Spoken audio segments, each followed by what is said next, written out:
Okay, so what have they done? Oh, I bet the mixing instructions is on the flat.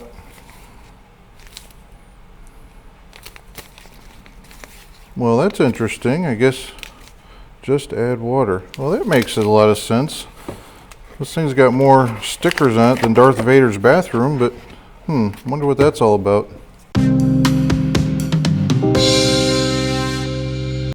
Hello there, thanks for joining me again. I got something a little different for you again today. As you can see, we're in the classroom, and I thought I'd try something new that I haven't done before. So something that, as many of you know, if you've been watching the channel for any length of time, you know I've started with the Ilford, then went to D76, and then went to PyroCat, specifically divided PyroCat, and then I've tried it with the A and the B mixed together. So I'm always trying new things to see what's going to work best for my situation, especially with the high contrast scenes I'm having down here in Florida. So I started looking around, trying to figure out, what developer that I might want to check out. The PyroCat worked for a while, didn't have any issues with it. Lately it's been giving me some trouble. The only thing I come up with is it worked fine when I bought the little bottles from Photographer's Formulary, but that got me about 25 sheets out of the little bottles. So then the next time I thought, well, it's like a quarter the price if I buy the bigger bottles.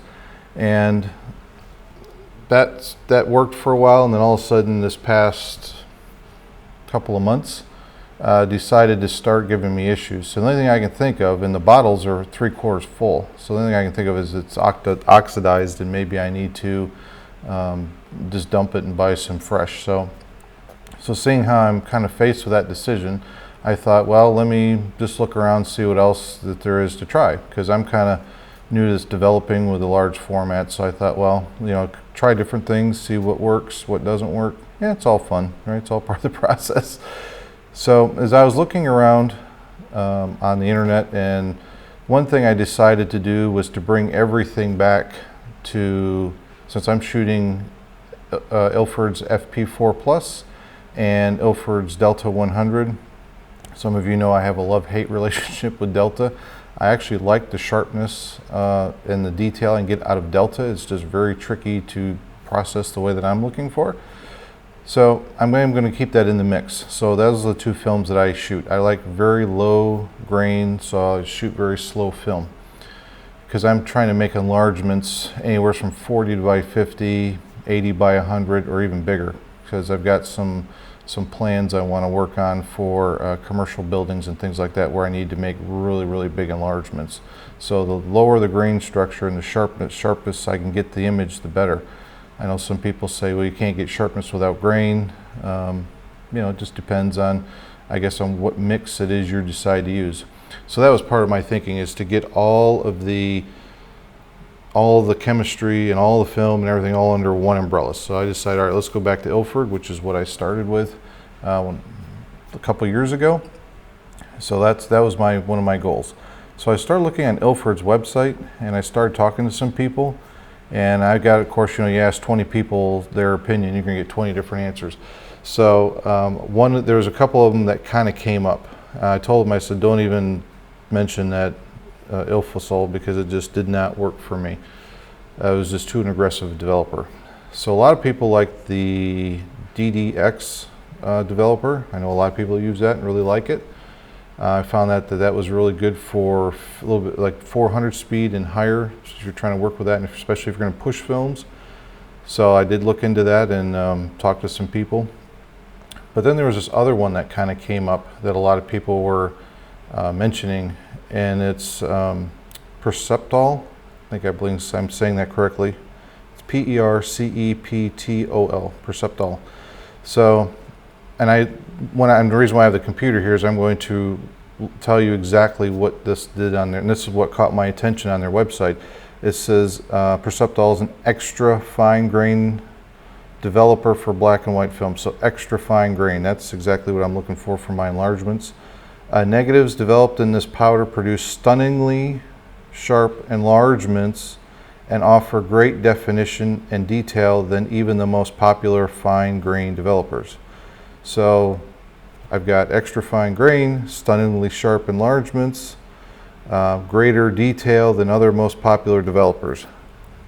I don't know if they're trying to blow smoke up my skirt or what, but this sounded like they were talking to me. So I was like, oh, this is going to fit exactly what I'm looking for. And then the next paragraph basically says, specifically formulated for maximum sharpness and detail, Perceptol exploits the superb grain structure of medium and slow speed films such as Delta 100, FP4 Plus, so there's check, and Pan F. Which is, they don't make that in 8x10. I checked. It's only, they go up to, I believe, 120. So, and it says it also produces significantly finer grain in faster films such as Delta 400, HP5, and Delta 3200 when compared with a standard fine grain developer. So, the top part talks about having very fine grain and then doing stunningly sharp enlargements. So that was really, check there. And then the second paragraph, basically they're talking about the films it works with, and it says it's basically built for Delta and FP4. I went, this is awesome. And plus it, comes as a powder, so it's nothing like I can just probably buy some and store it for a little bit if I needed to, and as long as it's not mixed. We're gonna get into that a little bit later. But anyway, so I thought it's a cheap risk. Basically I bought some. Here it is. Here's what the box looks like. So I bought some for $7.50, and how do you beat that? So it's pretty, to me this is pretty cheap risk to try. Now I did get some bottles and things. I'm going to do something a little bit different this time than I've done in the past, so we'll show you that here in a minute. But yeah, this is obviously comes as a powder. You mix it on the fly, like when I used to get D76. I like D76. I know a lot of people don't like it because they said it was full of that sodium sulfate, I believe. But for me, it worked. I got the tone out of it.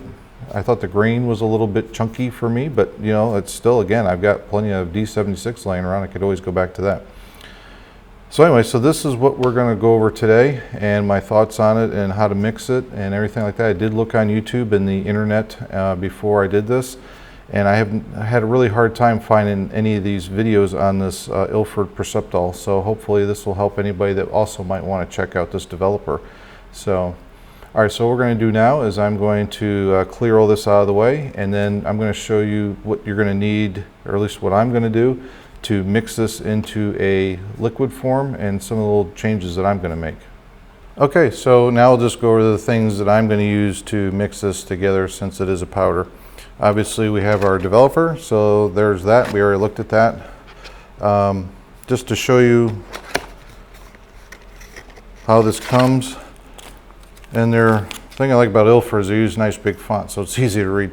They have the part A and then the part B. So this is probably, like I've heard Xtol, I think you have to mix a part A and a part B. So this is pretty straightforward. So there's our developer. And this makes 1 liter. So that's your stock solution. So what I did is I went out and bought one of these big measuring cups. This is a 4 cup, but it's also graduated to 1 liter. I got this for a couple bucks at Walmart. But basically I can use this to mix my powder in. And obviously we don't use this for cooking. That might be bad. Might really screw up your Thanksgiving. So you might want to just have this dedicated for your developing. So anyway, so there's that. And I do have one of these little plastic graduated cups. This is done fine for me, but I think the marks on here are a little bit more just as far as accurate. So I'll probably start by putting the water into this for measuring and then dumping it in here. And use this kind of just as a mixing vessel, but that shouldn't be too bad. So anyway, so that's what I've got this for. And we're going to need a thermometer. So if you've seen my other developing videos, this is my fancy thermometer. I know it's not a darkroom thermometer, but it's worked for me. Again, I got this at Walmart for, I don't know, $10 or less. It's a digital one. So I've been using this for a couple years. It's been working fine. If you have darkroom thermometer or whatever, go for it. So that's not too bad. Always a good idea to have some gloves. I was told these are the nitrile gloves, they're just in a different color. I don't know, but it'll work for today. So I do have my regular nitrile gloves. Since the powder comes in little foil packets, we need a way to open those, so we got our scissors. This is something I'm going to do a little bit differently. The D76, I bought a black plastic 1 liter container. So a couple of things I found, and I've never had any trouble with D76 going out on me or anything like that, but I was told that the plastic does allow for oxidation of the developer. Plus, obviously, the more you use it, so you start out with a full bottle and just start using it, then this air gap gets bigger and bigger, and that can oxidize your developer. So I thought, well, that's no good. So I was told to use glass. So I went to B&H and bought these amber glass bottles. Now you might be thinking to yourself, well, this doesn't look like a liter bottle, and it's not. It's actually 250 milliliters. So what I did is I bought 4 of these, and I'm going to fill them up to the brim, all 4 of them. So then when one gets down, I'll go to the next one, but it doesn't have that air gap in it. So this one will have a little bit of an air gap in it. But I figure with this, and we're going to get into the dilutions in a little bit later, I can get, I think, 8 sheets. And I'm doing 8 by 10. If you're doing a 35 millimeter, 120, 4 by 5, you know, when we start looking at the different working solutions, you'll be using different amounts. But for me, I should be able to get, I think it's 4 or 8 sheets. I'll do the math again, but out of this one container, so that should be pretty good. All right, so obviously to get it into here, you guys have seen my fancy funnels. Again, this is another Walmart purchase in the automotive department. It was a whopping like 80 cents. So I did check to see if it would fit in these bottles, and it just makes it. I mean, just makes it. So if you do get this kind, this is their Walmart brand. I scraped off the sticker apparently, and I put a big D on it. D for developer. And so I know that, because I've got another one for stop bath, another one for fix. So I try to not do any cross contamination. So this will be strictly for the developer. So here's our little bottles. Again, glass. Everybody said glass is the way to go. So these are little amber glass bottles. I forget how much I paid for this. It wasn't that expensive. I think the shipping was more than than the bottles. But anyway, so I got 4 of those to store everything in. One other little tip with a funnel, because this is going to go, as we go to fill this, right? Fancy dancy coffee filter. So what I'm going to do is I'm just going to put this in here like so. There is 2 here just to make sure. So I'll stuff this down in here and kind of use this as to make sure that there's no little surprises of chunks or anything as we're going to fill these. I've done that with my D76 and it's worked just fine. And I heard other people do use coffee filters and it seems to work. Paper seems like it's not, real linty or any of that kind of stuff like paper towels. So that's what I'm going to do. I'm just going to stick this in here and then pour that in there, and that should hopefully filter our chemistry for us. Now, as far as the rest of the lineup, I said I want to keep everything in the Ilford family just because I'm using their film. So this is what I've had and what I've used in the past. I've got their Ilfo stop, I think is, Ilfo stop. So this is your indicator stop bath. I know some people have different ways of stopping their development, whether it's through water or I've heard. A YouTube viewer came and we met from Germany. It was good to see Jacob. He come all the way over we shot some film together. He told me he was using vinegar and he was able to dilute it a little bit and use that as his stop, which is a pretty cool idea. I mean, good grief, you can get a gallon of vinegar for next to nothing. So that might be a good tip. But anyway, so I have this, so I'm going to use this. Again, it starts out yellow and then it will then turn purple as it says it's had enough, right? It's time to chuck it and to start over. But basically what I have found, because I got burned one time on this really great photo that I wanted, and because the chemistry was weak, I lost it, and basically it was due to the fixer. So what I'll do is I'll probably, after, I don't know, 5 or 6, maybe 8 sheets if I feel daring, I will pitch this and then make up a new batch. This is not that expensive. So anyway, there's that. And this is Ilford's Rapid Fixer. So I'm going to go ahead and use this as I've used in the past. It's done well for me. So I know other companies have different fixer, but again, I figure if I'm using all the same product to kind of get back to square one, hopefully that will that'll work. So the other thing I failed to mention in the first section of this video is why, we're talking about the Perceptol. One thing I really liked about this is, depending upon how you use it, which we're going to talk about dilutions in a minute, is you have room to move. Is what I'm talking about is, for example, when I was shooting Ilfosol 3, the development time was so short. So if I wanted to pull my development, because first of all, I have to cut at least 20% right off the time for the rotary, for the Chrome. And then if I wanted to pull even further for the overexposure, if you're going to do something like that, then the times were getting shorter and shorter, and I was heading down towards 5 minutes, which is, I was always told, the no-go zone. You might get uneven development. So this has a much more longer working time. And the other thing you need to know about this, in case I forget to mention it later, this, if you use it as a stock or like 1-to-1, basically the general rule is you're going to lose 1 stop of speed. So for example, if I'm shooting Delta 100 and it's rated at box speed of 100, then I would then meter it 450, and FP4 plus would be 64. So that is something to keep in consider, that you just have to make that adjustment when you're out there shooting.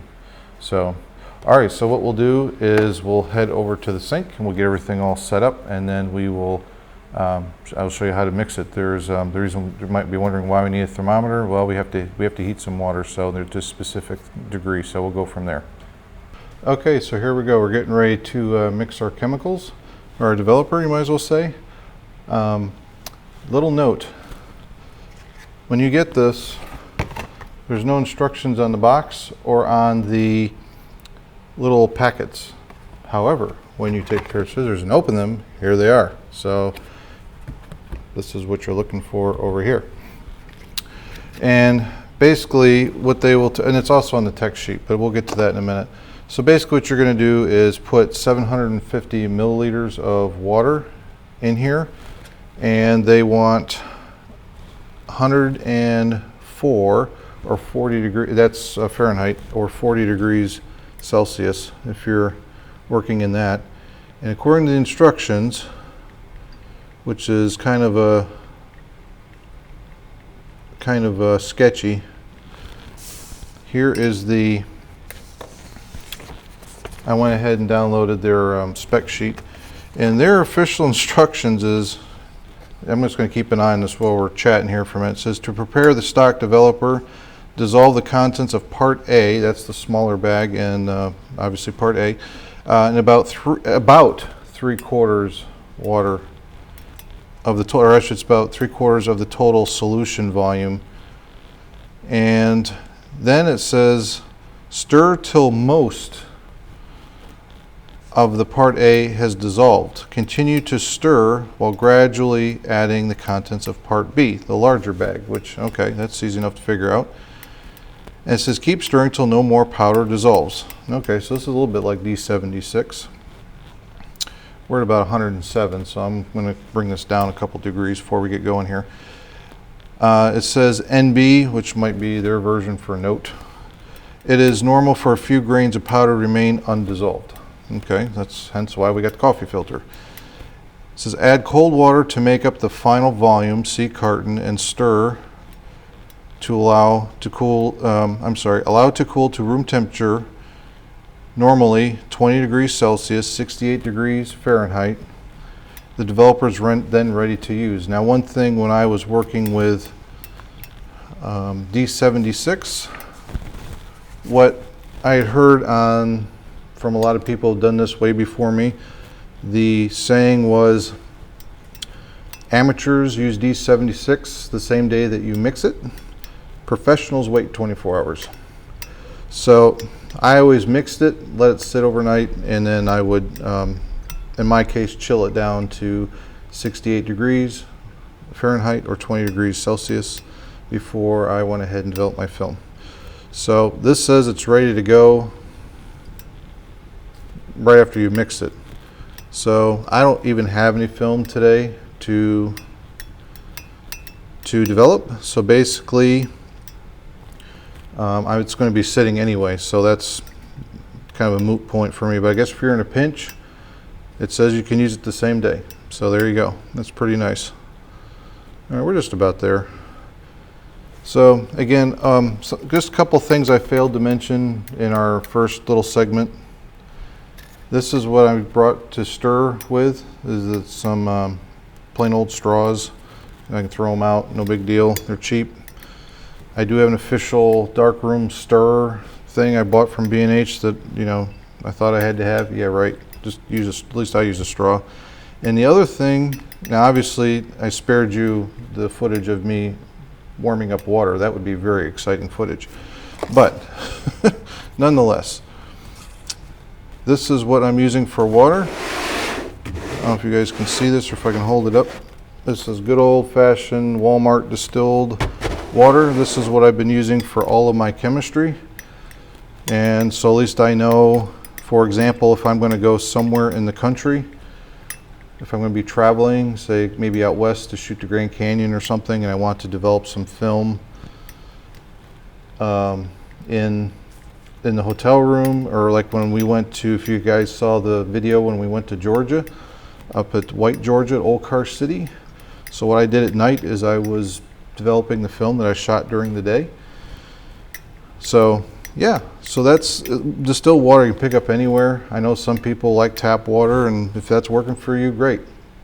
As I've mentioned before, at our house we have salt water. You know, welcome to Florida, here's your salt water. And that's simply because we're on a well, and we're actually on a deep well, which is kind of a oxymoron here to Florida, because you go down 6 feet, you hit the water table in most areas. But so I had to figure out a way that I could do this with regular water, or bought water, I should say, bottled water. So that's what allows me to do this, is I use just plain distilled water. So yeah, it's pretty cheap. It's only like 80 cents a gallon or something, and I can easily get 2 or 3 sheets out of 1 gallon of water, so I don't see that as a huge deal. All right, so we're getting there. We're down to about 105. I suppose we could give this a go here. And I figured this glass being as wide as it is, it'll cool off here pretty quick. So, especially as I keep stirring it. Yeah, see, now we're down to 104.8 or so. So yeah, I think this is pretty close. I'm not trying to be the next, you know, Bill Nye the Science Guy or something. I just want to get this mixed. All right, so, all right, we're gonna call that good. I think that'll work. So I'll go ahead and I'll turn this guy off. All right, so according to the instructions, mix part A until it's pretty much fully dissolved. So I've already snipped the top of the packets off. I'm just going to open this up. So this must be the active ingredient, I'm guessing. I got my stirring stick. So we're just going to try to slowly mix part A in here. I know this is really exciting footage. Maybe I can find some fancy music or something to go along with it. Stirring music, right? As Emerald used to say, if you ever watched him back in the day. Is that it? Yeah, a little bit left in there. We want to get it all in there.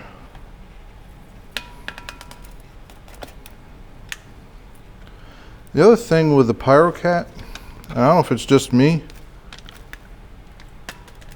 but the part A of the PyroCat had this smell to it. I don't think it's set well with me. It's whatever that's in that PyroCat, I can't even say, it's above my pay grade, but whatever it is, it didn't exactly do well for me. All right, I'm just really making sure we got it all. And it looks like we're good. A little bit of dust on the edges, but I don't think we can worry about that too much. All right, so it says wait until part A is, you know, pretty much dissolved, which I'd say that's dissolved. Now, while this is while stirring, mix part B in. Okay. This one's a lot heavier, and there's a whole lot more stuff in this. So, all right, here we go. So we'll just pour this in.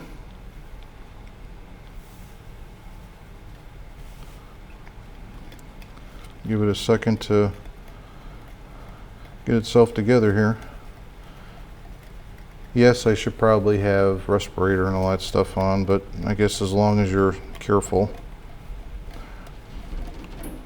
Again, if you are using that PyroCat or any pyro, I found that just, I don't know.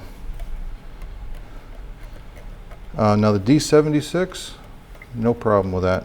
And in fact, not that I go around smelling chemicals on purpose, but while I was using it, I found that the D76 really didn't have any kind of smell to it, and the Ilford was fine too. So for some reason, something in that PyroCat just did not exactly do well.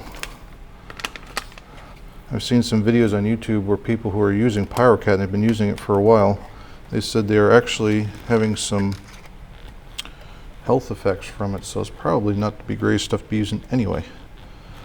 All right, so we started with 750 milliliters of water. It was 104 Fahrenheit or 40 degrees Celsius. We put part A in, wait till that was basically dissolved. Then we put part B in, and now we're just making sure that that's good and dissolved.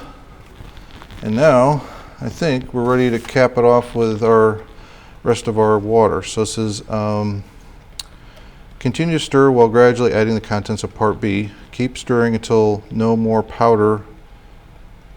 Keep stirring until no more powder dissolves. Oh, okay. I thought it said keep stirring until no powder dissolves. I guess I'm on the Hooked on Phonics program. What can I tell you? All right, so then we've got add cold water to make up the final volume and stir. Okay, so basically till there's no more powder. Oh, yeah, we got a bunch of powder down here in the bottom. So there you go. So it's good to double check that. By the way, I find sitting down doing this is much easier than standing for myself. I am 6'4". Most of the counters that are built around here, or at least in general construction, seems like they are 2 feet to me. So I have to bend over, and trying to measure and stuff just does not work well for me. So for me getting down here, it's a little bit easier to measure and to see what I'm doing. Going car shopping, that's a whole nother fun event. Let me tell you, I shop by price and then I shop by driver seat. So, all right, so basically, I think we're good there. I don't see any grains. Like they mentioned, the powder, so it looks like and it's also cleared up quite a bit from when we first put it in there, so I think we're good. Okay, I don't see any grains. So now it says pour in the rest to top it off to make it 1 liter. So here is another 250 milliliters of plain room temperature distilled water. So I'm just going to go ahead and dump this in here. And we'll keep stirring just to be official.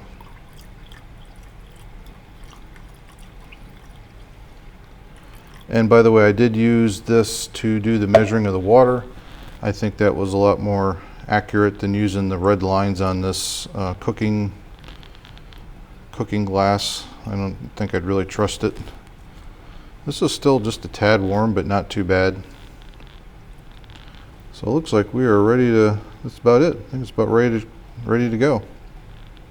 Well, that wasn't too hard, was it? We warmed up some water, mixed a little powder in there, and we stirred it, mixed up and stirred some more powder, and then we topped it off with more water. I mean, this is not exactly rocket science. I know some people like the liquid concentrate, and that's great because it's very convenient. You can just pour it out and away you go.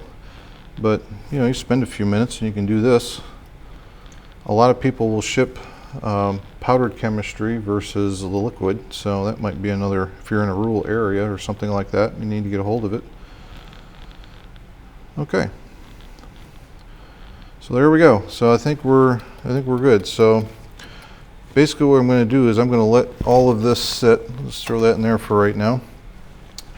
I'm just going to let this sit and cool down. Then I'm going to put them in the little bottles, and I will get a little piece of masking tape and just put Perceptol on here and run it through the coffee filter. So I will spare you that exciting footage as we finish this up.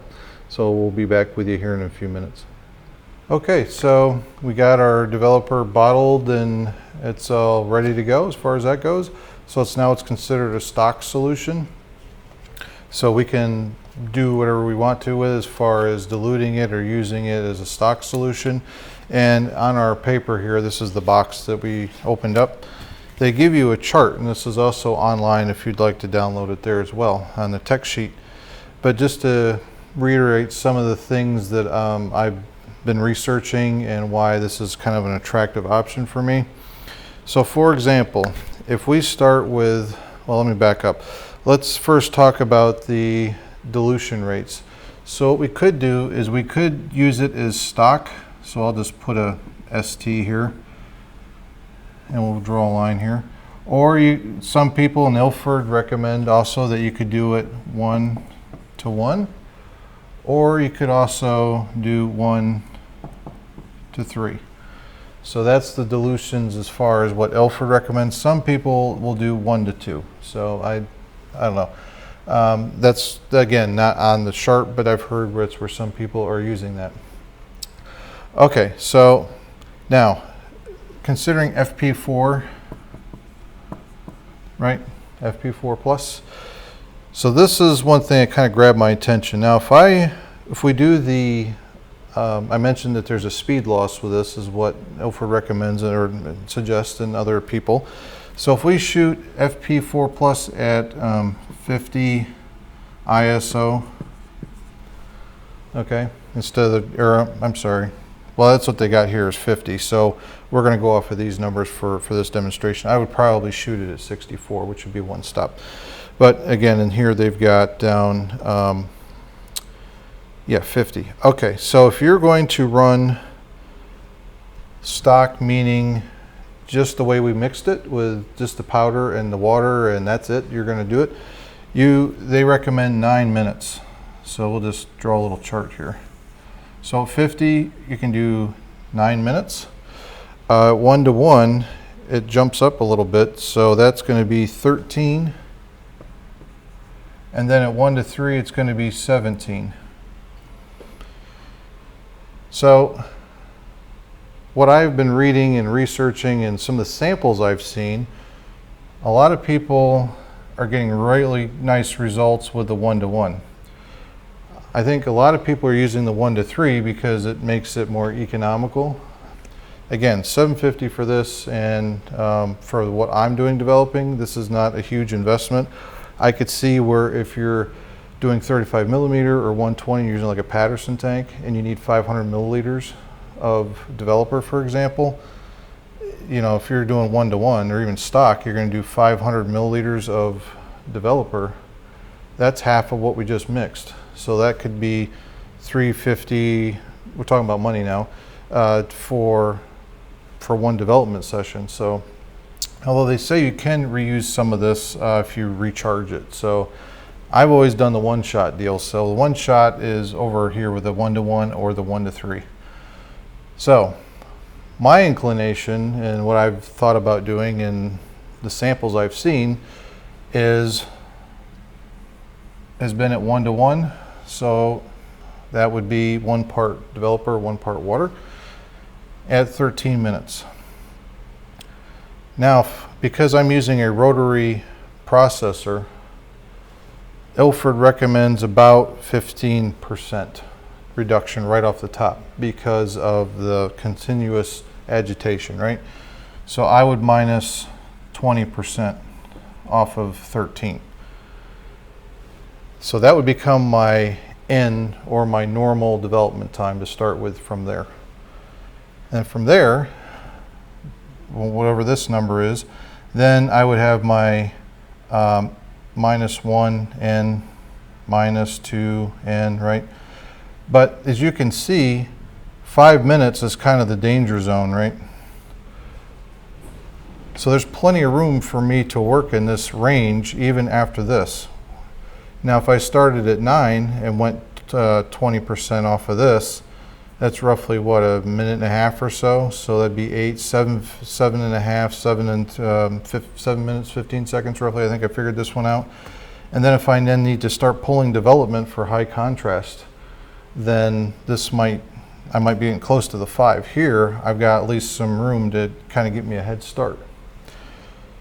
So anyway, so that's the deal with FP4. Now, if you're going to do delta, let's just look at delta here for a second.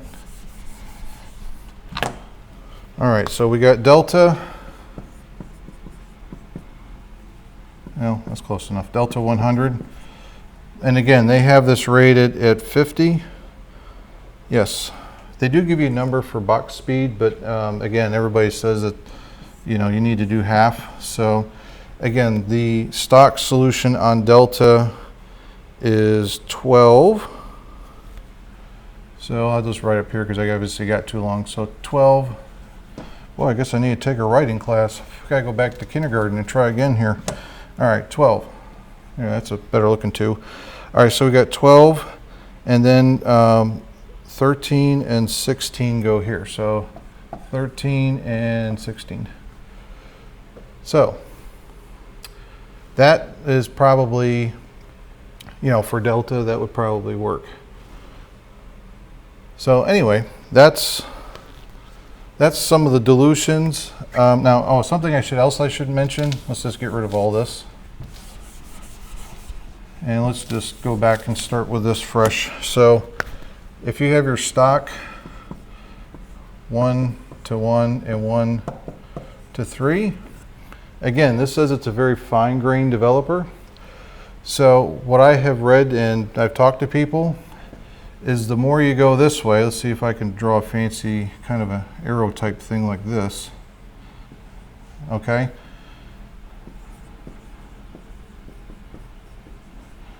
The grain gets bigger the more you dilute it. If you want really, really fine grain, the extra fine grain they're talking about, you need to kind of stay with the stock. And a lot of people said 1 to 1 is pretty good too. The other thing is I mentioned about, for example, like Delta 100 being 50. So what happens with that is if you want to try this 1 to 3 is so if we look at, again, Delta 100, its stock solution, they recommend an ISO of 50. But by the time you get back to 1.1 to 3, they're talking you're going to be back at full speed. And then here you lose about 2/3 of a stop. So, figure whatever this is, we'll divide it in half just to make it easy. We'll call it 64. I think that's a one that we can get to, maybe 75 or maybe 80. We'll call it that. So again, the more that you run this out and the more you mix it with water, then you're getting back to box speed. Again, this is all new to me. I have not tried any of this yet.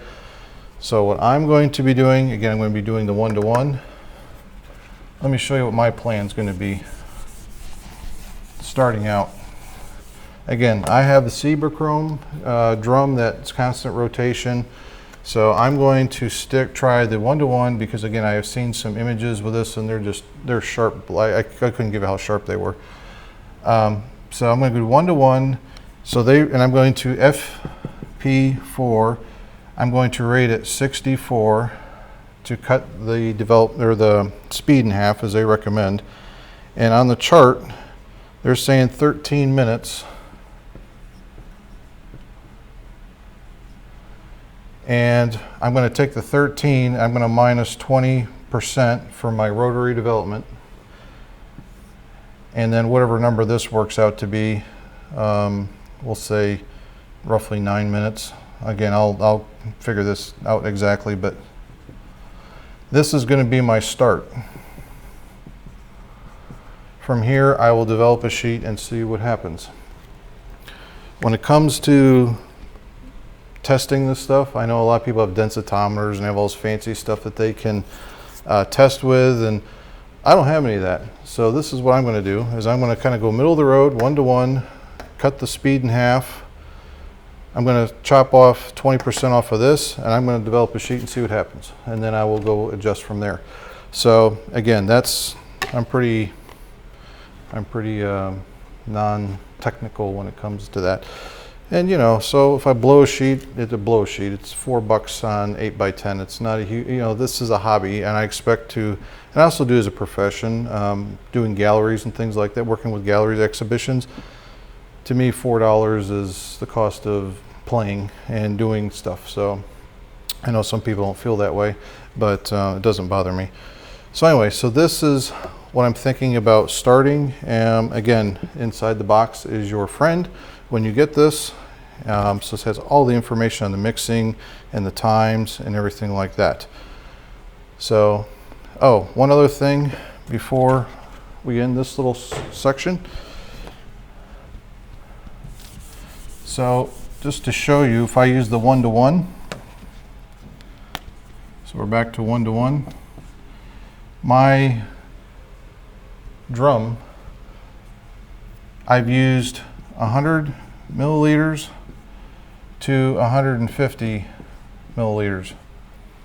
Since those bottles are 250 milliliters, I figure what I can do at 1-to-1 is I'm going to come right down here in the middle, and I'm going to use 125 milliliters total solution. This is going to be including if you're going to cut it with water, which I am. So from this, right, we're going to have, what is it, 62 or so.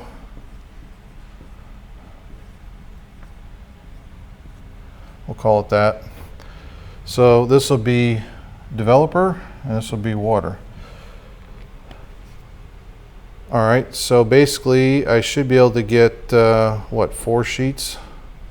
6 times 2 is 24. Yeah, so I should be able to get 4 sheets out of one of those little amber bottles. So 4 times, and I got 4 bottles, and it's making up the total 1 liter that we made. So 4 times 4 is 16. So that's 16 sheets. That's about, what, 3/4 of a box, because the sheet, my sheet film comes in 25 sheets in a box. So if I get another, and I bought 2 of these little boxes of the developer, so I can definitely mix up another one when I get 3/4 of the way through the box. So that's my plan as far as for me. Again, obviously, depending upon what you're developing, if it's 35, 120, 4x5, and if you're using like the SP 45, 445, I think tank they call it, for the 4x5 film from Stearman Press, that's going to take a different amount of liquid. So everybody's kind of got their own thing here, but this is going to be my plan as far as to get started. Okay, so that's going to about wrap it up for us today. I hope that, you know, if you're interested in this developer, I hope this video helps you if you decide you want to mix it and give it a go. So what the plan will be from now for next couple videos is the next one we'll go out in the field and pick a place to go shoot something, and we'll develop it and see how it comes out. So we'll do this together. It's kind of like we did with the old gas station. If you guys remember that, we went out to the gas station and shot it. Then we did the developing video and showed you how to scan it and how I do my prints. So that was kind of a little series. This one won't be quite as long because a lot of the process is going to be the same. It's just mainly seeing how this developer is going to work with this different film, with the films I'm using. So I'm excited to try it. Again, I've from some of the other developers I played with, I'm excited to see if I can get even some of the results that I've seen is just absolutely spectacular. And again, because my goal is to make prints that would go halfway around the wall, you know, like maybe in an airport or commercial space or something like that. So that's kind of where I'm heading eventually. So anyway, so all of that information, if you haven't seen those other videos, I can link them down below so you can check them out. As always, I appreciate you guys watching, and hopefully if you like this content, you might consider liking and subscribing. And yeah, so I always appreciate it, and we'll catch you next time.